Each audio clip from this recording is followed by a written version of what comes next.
that court, Isn't it necessary? it's very unnecessary. Very unnecessary. That matter is live. There are orders, and I'm sure government is complying with those orders. But eventually, when the matter is decided, things will go on. I think it is important to note that government is currently obeying the court orders. Nothing is going on. The court order does not stop.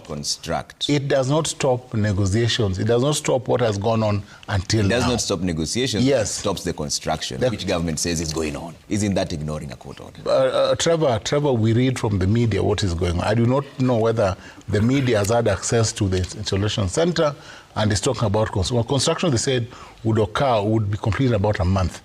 I do not know at what point construction started, whether it was already completed by the time they went to court, or whether it was midway at the time they went to court. So I don't want to comment on the details. Again, let me use the same response. This is a court matter. We should not discuss it. It is sub judice. Welcome back, ladies and gentlemen, and thank you very much, guys, for your great support. Now, fellow Kenyans, today in the morning, Trevor Umbija, that is one of the citizen journalists. Of course, we know him. I heard that Trevor Umbija wants to become a member of parliament. I don't know how that one is going to end, or I don't know whether he'll succeed or not, but that one aside, I don't want us to major there. I want us to focus on what is at hand, because that is the main thing. Trevor Umbija hosted 4 gentlemen. Number one, he had got Tom OJIENDA. He had Senator NYUTA. He had got Senator SIGEI, and I think another person. But I want us to focus on the things that these 3 guys said. Right now in Kenya, of course, all of us knows that we have 2 main things that are the talk of town. Number one, we have the issue of Ebola quarantine that is in Nanyuki, that is being built in Nanyuki, Laikipia. Another thing, we also have this issue of Utumishi girls banning school, though the case is in court. So we don't need to, we don't have to talk much about it. We just have to mention a little things here and there, just like we're thinking. I had one of the advocates trying to say that the issue of putting CCTV in school, it's against the law. These girls can easily win this case. Furthermore, they are minors. So I was like, so being that now they are minors, they should walk scot-free, because also now you kill and then now you walk scot-free because you're a minor. That is not something that we're supposed to dwell in, because they have killed. They are killers. I know that they're going to spend years. They're going to spend a lot of time. This thing is really going to disturb their mind. They'll be asking themselves a lot of questions, that why did we decide to do this?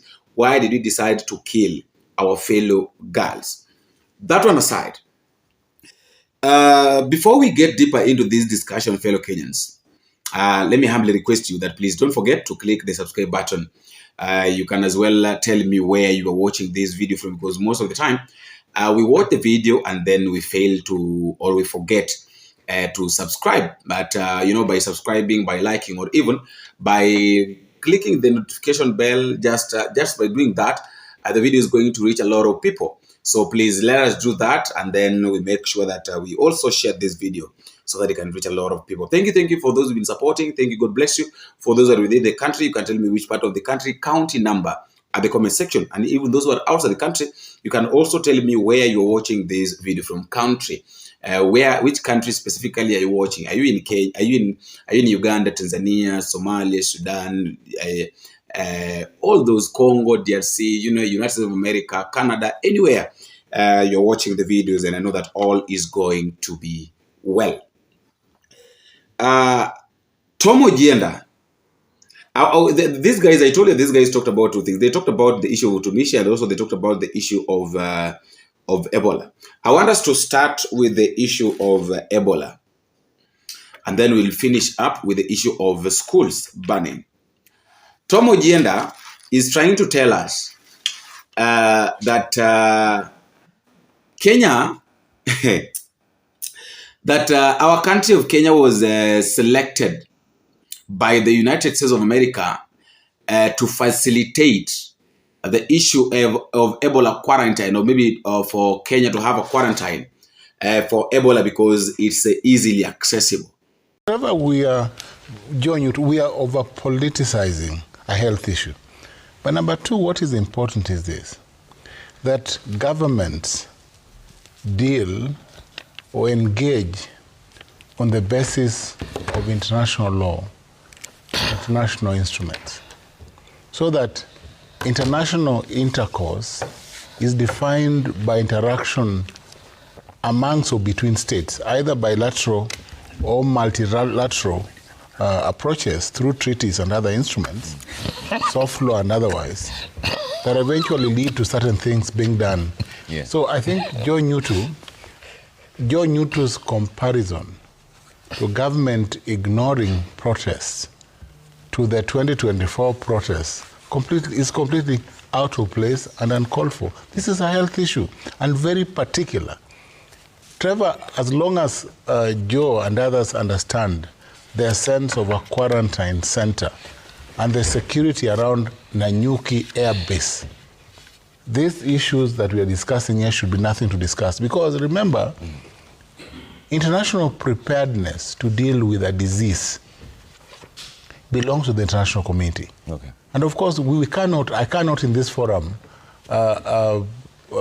respond to why the DRC has not established the center, or why Kenya is viewed as the perfect center for the establishment of the quarantine centers. Because one, Kenya is accessible. We are a mid-level nation, developed to an extent. We have easily access through flights and all those things. And we are the ideal center that the US considered to establish this center. But I think fundamentally, we have had Laikipia Air Base exist for a number of years. Okay.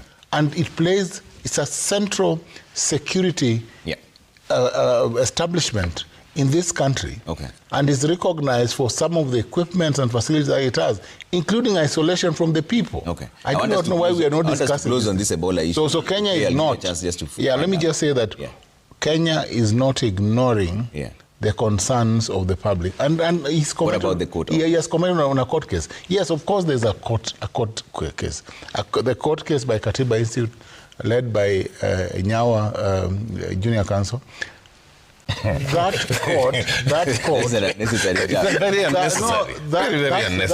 matter is live. There are orders, and I'm sure government is complying with those orders. But eventually, when the matter is decided, things will go on. I think it is important to note that government is currently obeying the court orders. Nothing is going on. The court order does not stop. It does not stop negotiations. It does not stop what has gone on until now. It does not stop negotiations. Yes. It stops the construction, which government says is going on. Isn't that ignoring a court order? Trevor, we read from the media what is going on. I do not know whether the media has had access to the installation center and is talking about construction. They said would be completed in about a month. I do not know at what point construction started, whether it was already completed by the time they went to court, or whether it was midway at the time they went to court. So I don't want to comment on the details. Again, let me use the same response. This is a court matter. We should not discuss it. It is sub judice. What a joke. So, our watu waliangalia United States of America, Algeria is trying to tell us that US walijaribu sana kuangalia which country is accessible in Africa. Wakaona kwamba Kenya is accessible. Let me ask this question. Between Kenya and DRC Congo, ni wapi haswa ambapo hii mambo na Ebola, hii mambo na quarantine ilifaa kujengwa? Like, if we are now trying to look at it in a different way, which country exactly really needed this quarantine? Personally, what I know or what I believe is that Kenya was not selected because it's easily accessible. Okay, from Kenya to US is how many hours? Those who are living in the United States of America, I think you'll bear with me and you'll accept this, that kutoka Kenya mpaka United States of America, it's around 8 hours, if I'm not wrong. 8 hours, right? You flying, I think it's 8 hours, something like, let's just say, it's something like 8 hours, kama sijakosea. So, And kutoka Kenya mpaka Congo, kutoka DRC mpaka US is the same distance, the same hours. So why are you telling us that Kenya is easily accessible? So Egypt is not accessible. Aya, Ethiopia is not accessible. Somalia is not accessible. Ghana, Nigeria are not easily accessible, right? South Africa is not accessible. Ama wanasema kwamba South Africa is very far. Why is it that Kenya is not easily accessible? Kenya decided to choose this issue of quarantine because the government knew that they're going to benefit. Walijua kwamba hapa kuna hela. That is it. These guys knew very well. They know very well that hapa kuna hela, lazima tutapata kakitu. That is why lazima waseme kwamba it's easy accessible, but ukijaribu kuangalia vizuri, it is not accessible. It is not that it's easily accessible. Let's not lie. It is not that Kenya is easily accessible. No. It is that Kenya leaders are should I talk about arrogance? Not really arrogant. Yule mtu mwenye ako na tamaa mingi. Sijui utasema aje mwenye ako na tamaa mingi. Gluttonous, wamepanua tumbo sana kwa kukula. That is what is happening. It's not that it's easy accessible, no. We can't talk about easy accessibility. We can't talk about that. It is not about the accessibility. It's about the arrogance and the gluttonous of leaders. Ni tamaa. Ndio maana unaona kwamba wanasema kwamba Kenya is easily accessible. And sometimes I really wonder how these leaders became leaders. Because ukijaribu kusikia jinsi ambavyo the kind of reasoning, the way these leaders, their kind of reasoning is somehow questionable. You question too much. How are these people reasoning and why are they reasoning this way? You understand? The second thing that I heard OJIENDA saying, he was talking about the guideline. That there are guideline measures for the safety of the flowing of the patients, from US to Kenya, to the quarantine. Really, the quarantine facility where you are held and then for a period of time until there's confirmation whether you're Ebola free or not. Then if you have Ebola virus, you're taken to isolation. So there's a 21-day period here where you just quarantine is very different from the isolation you're talking about. So it's possible that it can actually. Trevor, what we should talk about are guidelines to ensure that those who are quarantined, established to have Ebola or not, are isolated for treatment and are not allowed to interact with the public. But there's a 21-day incubation period, Prof. I could have been exposed today, and if you test now, I'm still okay, and then 21 days later, those are the guidelines. Turn out to be positive after having interaction. So the quarantine center we should be talking about guidelines to ensure safety of any persons who are flown into the quarantine center and who then should be held there to ensure there's no interaction. But COVID has been with us. Do you think Kenya has better facilities than the US? No. I think what the US is saying is that we have a closer destination. Our flight to the US is about 8, 9, 12, 16 hours, depending on what part of the US you're going to. So why would you want to subject a patient or a person who is suspected of Ebola? Remember, why not every person center in the DRC? Yes. Not every person. Well, the DRC is an option. Just like Uganda is an option, Kenya is an option, any other African country is an option because it is close proximity to the DRC. So for me, I see advantages of Kenya hosting this center. Okay. For purposes not just of medical excellence and transfer of technology, but as an opportunity for our people to pioneer treatment in Ebola for the future, just in the event that this tragedy or this illness spreads into Kenya. Why will you then be asking for the international community to come and establish that center in Kenya? Okay. We will get expertise to deal with an illness that has sporadically threatened the region. Because this is not the first time Ebola has been detected in the DRC. Okay. It has been there before. Right. It comes in, it disappears, and is back. Okay. I think, Trevor, number one, let me highlight a number of things. Senator NYUTA has beautiful and flowery political arguments around the health question of establishing a quarantine center in Nanyuki Air Base. Number one, Nanyuki Air Base is a security installation.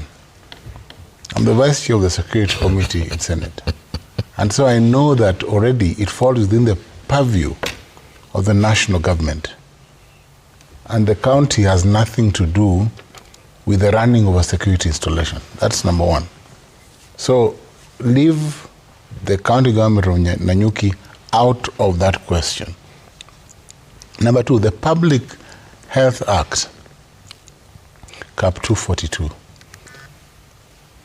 and the framework, international guidelines on preventive actions by states called to an international obligation on the part of Kenya to undertake certain things in the interest of the international community. That I think must be very, very clear. That this preventive action in the nature of establishing a quarantine center, you know, I think what Senator NYUTA does not understand, a quarantine center does not allow some of the actions that he's talking about. A quarantine means that those patients or those who will have contracted Ebola will be flown straight from the Congo into the facility. One of the considerations the American government took, and herein he cites Rubio and President Trump, was that the Nanyuki airbase, which has been in existence for many years, has a long runway. A runway that is capable of handling flights of a certain capacity to fly in patients into Nanyuki and into the quarantine. Quarantine means, Trevor, that you do not leave the facility unless you are certified as Ebola free.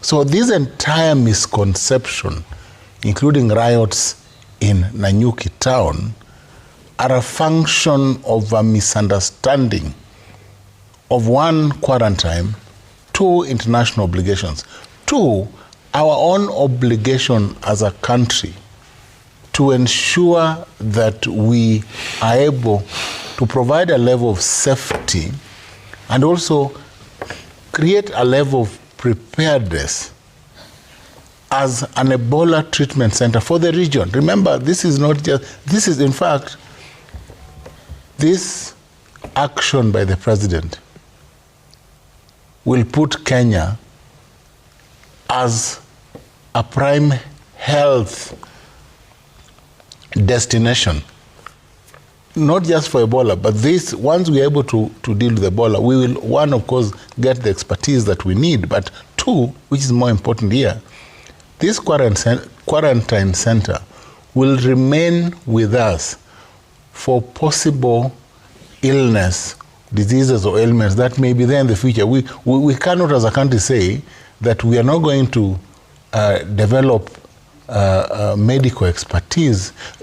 Trevor, malaria and all these other illnesses, dysentery, they're all catastrophes previously. Now my question is this. Kabla hii mambo na Ebola ikuje, mambo na quarantine, Kenya we just tulikuwa tu sawa. I don't think kama Kenya we had a very big problem when it came to mambo na safety and guidelines and all that. So wakati ambapo wameamua sema mna quarantine, ndio kumeanza kuwa na vurugu hapa na pale. Hii mambo ya hapa na pale, mambo na maswali tutafanyaje, kutakuwaje. That is where the problem came from. It is not that si mambo yenye hao watu wanaleta. It's far from that. Now coming to this quarantine facility at Nanyuki Airbase, Trevor, you have hosted in this particular TV station Adan Duale, the CS for Health, twice. I think first on Saturday and last evening he was here with Jeff Koinange. And he is not telling Kenyans anything, I can assure you. And this is not politics. The problem that is there with, and I have heard him say that we have 23 other quarantine facilities that we are establishing. Kenyans have no problem with government getting prepared for any particular eventuality relating to Ebola. The problem we have is, first of all, our sovereignty as a state. That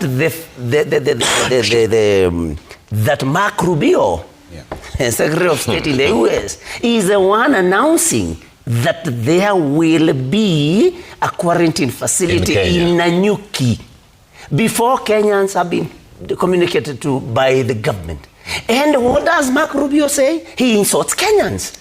And in fact, if you ask me, he portrays Kenyans as guinea pigs. That for them, and he was very categorical, seated next to his president, that we will not allow any American who may have contracted Ebola to touch American soil. We have made arrangements with Kenya. That is where they will go. What is that telling us? Telling us that we are guinea pigs. Ebola can come here. Because, and I've heard Adan Duale say that, we could also have some of the people that, Kenyans who are there contract this. Fine. But we have a problem with America taking Kenyans like people that you want, like guinea pigs, like I've said, that you want to experiment with. Why Kenya? Why doesn't America establish a quarantine facility at the epicenter of this particular epidemic? Why don't they want, especially saying that they will not allow any American to go to America, but will come to Kenya? That is using us. Our sovereignty has been questioned. And then, the president, much as I heard Adan Duale say we should not politicize health, the president has said that he's the one who gave it an okay. Were we privy to any discussions that were there? Because, Trevor, even when there are peace talks, including in 2007, 2008, we could see what was happening, the negotiations that were happening between the two sides. When did the government of Kenya, through the Ministry of Health, discuss this with the American, Department of Health, or whatever they call it there? Before now, the president gave it an okay. Was there any discussion? Was there any public participation? Was the county government of Laikipia involved in this, being a major stakeholder, because health is devolved? I know we will be told that this is a military installation, and so it doesn't, but it is in Laikipia County. When anybody is quarantined there, or before they are actually brought there, sometimes they could go out there to look for girls or something like that, and but people will contract that disease. So the county government of Laikipia must be involved. Should have been involved in this particular. Health is devolved. And what we are saying is, let us be respected at least for once. Let us know the negotiations that are happening. Let the county governments be involved. Let it be discussed. Let it be agreed. And let us receive this kind of communication from our own officers or our own departments, and not somebody from America. All right. Another thing that I want us to listen to is NYUTA. NYUTA is saying that, let's agree on it, that Kenyans have no problem with the issue of building quarantine. Nataka tuelewa hapa. Kenya, we have no problem. Kenyans have no problem with the government building quarantine or something. The problem is, this issue was not like, kwa nini ifanywe tu hata wa Kenya bila kujua kwa nini inafanywa? Like, mjua, amwezi mkamka asubuhi na mseme kwamba tunataka kufanya kitu fulani. Just wake up in the morning and say that, okay, you know what? This is what you want to do. Without considering how this thing is going to affect Kenyans. Did you consider how this thing is going to affect, how Kenyans are going to take it? Or how is it going to affect Kenyans? You didn't. You just woke up in the morning and realized that, oh, this thing is supposed to be done. We can do it this way. There are several measures. There are a lot of things that really need to be looked at. And I think that is where our leaders are messing up. And that is where the mistake is coming from. But suppose we just had leaders who understand the way things work, we could have not had all these problems. The second story, under the same interview, I had Senator Hilary SIGEI talking about the Utumishi massacre, or the Utumishi case. Deeply speaking, then, there must have been some systemic issues. There must have been some complaints. Because when you look at that video, as sad as it might be, it gives you an understanding of more problems than just this. Because you can't expect these 6 or 7 or 8 girls to go out of school, buy fuel, come into plan. And if it is true what we are getting, although I know this is still a subject of investigation now that it's a matter before court, if it is true that some teachers had prior knowledge it tells you that there must have been a problem. Okay. The problem is it true that they heard about it? What action did they do? And were we then expecting, which is something I don't agree, Eric, that the fact that the chairman of the board is someone from security sector would have expected a reaction, an immediate reaction to safeguard the situation isn't true. Because remember, these are people who go to school once probably a month during board meetings and all that. The biggest past concern here for me is those who are on daily operation of the principal, the boarding masters, and the teachers generally, who probably would have been having a direct engagement with the students, knowing what's going on, and at what point did these guys, for instance, sneak out of school and got all this. You don't think as a knowledgeable chairperson you would know and place policies that they... You would actually, but remember... Towards where you're an expert in. Remember, Trevor, he's not the one in charge of admission to control the numbers, for example. 2, the number of sittings of board of management of schools is not as regular as those who are on daily management and administration of the school. Okay. We probably come in once a month for board management meeting, although those who are keen on having an engagement with the school can always come in as and when they are available, not necessarily to wait for the time when there is a board meeting. Okay. But still they carry responsibility because they chair that particular board. Okay. But otherwise I would look forward to an engagement which will go beyond Utumishi Girls. Okay. In terms of admission, in terms of numbers, in terms of administration and management, in terms of preparing students towards exam period, so that we also demystify this aspect on anxiety towards the exam period. Okay. And it was like all schools. He was talking about this, and I think Trevor is the one that asked him this question. Why not just abolish boarding schools altogether? Will that be the solution, or are we dealing with something deeper here? Trevor, thank you for having me this morning. I want to appreciate also my colleagues here. That would not really be the solution, Trevor. And before I say why, let me also send my condolences to the 16 families that lost their loved ones, young as they were, and with future prospects and every other expectation that every family has. We cry with them at this time, and we wish them the very best. 2, then, Trevor, abolishing this boarding school is not going to be a solution, because if this fire erupted in the middle of the night, it does not mean that there cannot be fire in the course of the day. The difference would probably be the extent of the damage and maybe possible injuries that could be occasioned if it happens during the day or during the night. But boarding school is not the problem. The problem largely from also a point of a perspective of someone who's been a member of a management of a boarding school, a national school for that matter, is largely what my colleagues have said. Overcrowding is one of the problems, because if we had numbers that could be comfortably accommodated within that particular dormitory as per the policy that comes from the ministry, we would definitely have been able to manage some of these issues. But then we have had across the board, in terms of the conversation that has been going on, issues about the anxiety. We are approaching exams from among the students, or the fact that there is some sort of collapse in communication from among the administrators of the school, the students and their leadership, as well as the parents, such that instead of saying then we would reduce this arson and risk attendance to a boarding school, we should look deeper than just saying the problem could be the boarding school or a day school. And looking deeper then means dealing with the foundational challenges, including the numbers of admission.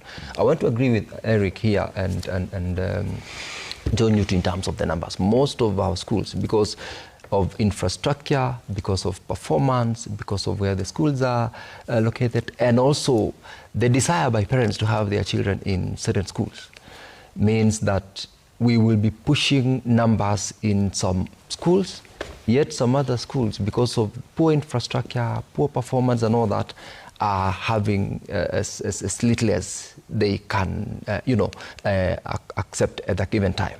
But the issue on admission is one of the major problems, because if principals of institutions are not the one in charge of the numbers that comes to their school, we will have continuously the problem with this overcrowding in terms of admission.